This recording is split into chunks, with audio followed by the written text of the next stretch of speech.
Now, in what is very emblematic of the way that we in America do healthcare, there was a woman who was badly injured, but was begging people not to call her an ambulance. Now, why? What does that have to do with the healthcare system? Well, she knew that she could not afford that ambulance. Now, commuters, of course, had rescued a Russian woman who was unnamed after she became stuck in a gap between the train and the subway platform. Now, the incident occurred on Friday at the Massachusetts Avenue station, according to a police report. So, like that, people get stuck in between that gap. Mind the gap, right? Now, what happened is her foot got stuck in this 5-inch gap, and she suffered a deep laceration, which left her leg twisted and bloody. And there was even a bone that was sticking out in the thigh. So she was in a massive amount of pain, being stuck.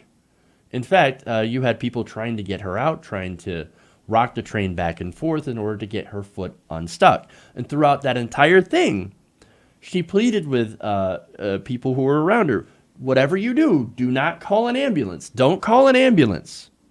Now, when somebody's like, well, why? Why don't you want us to call an ambulance? You need 911. You need medical attention. Here's what she said. Do you know how much an ambulance costs? It costs $3,000. I can't afford that. I can't afford that. Somebody sobbing and through screams of pain because her bone is literally sticking outside of her body. And she said, I can't afford medical attention. I can't afford an ambulance. I only make so much. I only have so much in my bank account. I can't afford this. Just get me out. And then I'll go and figure something out. I'll tape it up or something. You can't do that when you need medical attention. But this is what people are reduced to here in America with our for-profit healthcare system. We're reduced to saying, look, I know I'm injured. Something could happen, and something already did happen, and I'm in an incredible amount of pain. But I can't afford it. I just don't have the money to cover it. And I don't want to go bankrupt due to a medical bill. It's heart-wrenching, man. You know, right-wingers, and I've been getting into discussions a lot, thanks to the win by Alexandria Ocasio-Cortez, how she's a democratic socialist, believes in socialized medicine, Medicare for all. I get in discussions with right-wingers that are like, socialism is immoral. This is so immoral, right? And it's reprehensible, socialism in any form. Now remember, Medicare is a socialist program. So you pay into it, and so does everybody else. And look, throughout that, throughout your life, there's a good chance that later on in life, you pay into Medicare, you're going to get back more than you put in. Then it ceases to be an entitlement at that point and becomes a socialized system. Because, look, you'll need that medical care, and you put in, say you only put a certain amount in from your taxes, only work so often, or even if you work a very long time and you have a very expensive disease to treat or a very expensive medical condition, odds are you're going to get back more than you put in. So where does that extra money come from? It comes from the taxpayers. It comes from everyone else. That's a socialized system. But the good thing, there are a lot of positives about a socialized system. It has no profit incentive, which means you have a lower overhead of costs, which means it's actually generally cheaper to cover everybody because, look, not everybody needs as much medical attention throughout their lives. But it's good to have in an emergency. And it also, it also incentivizes you to get preventative care, which can stop problems from becoming costly. It actually saves money. It actually would save, if we switch to a Medicare for all system now, we would save $17 trillion. Not immediately, but over a long period of time, we would save over $17 trillion. But instead, what we have is for-profit healthcare, right? Which allows situations like this. I mean, how can you look at this situation or watch the video and make an argument that what we have is more moral than doing a Medicare for all system and basically mandating that everybody pay in through their taxes? A little bit of an extra bump in taxes. And look, you don't even need that with all the money that we would end up saving into having taxpayer-funded healthcare.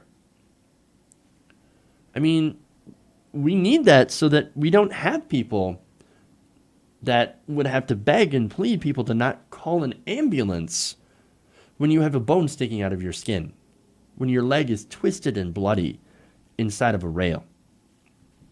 And look, just because she didn't call an ambulance doesn't mean that she could afford what came next. That injury required massive surgery, which again is something that people can't afford. Adding a $3,000 hospital bill, or not hospital bill, but ambulance bill on top of that, is more than anything than a lot of people can afford. And there's a related story, which a family was charged $47,000 for an air ambulance bill for their child. And make no mistake, this isn't just people who are uninsured, by the way. Now, we don't know if this woman was insured or if she was uninsured, but even with insurance, that family that had to have their child airlifted, $47,000. You know how much insurance paid out of it? $5,000. Insurance companies aren't your friend. They make money by paying out the least amount in claims as they can. So anybody who's defending this system, realize that the insurance companies and the way the system is set up is for these companies to make money. And they make money by actively working against your best interests. Their best interest is to have you paying in as much as possible and taking out as little as possible, because that's how they make profit. They will deny your claims.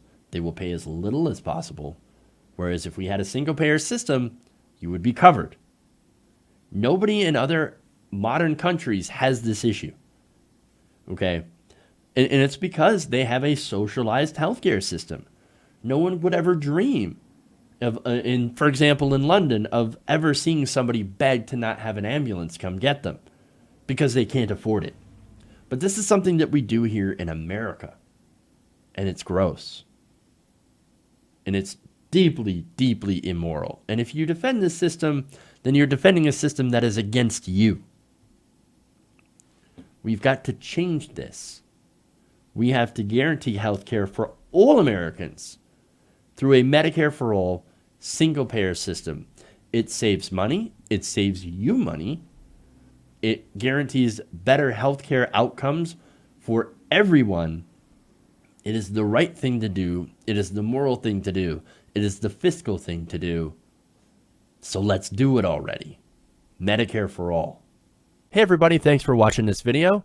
If you want to see more like this, please hit the subscribe button below. And if you want to support truly independent progressive media, please consider becoming a patron at patreon.com/TYTNation.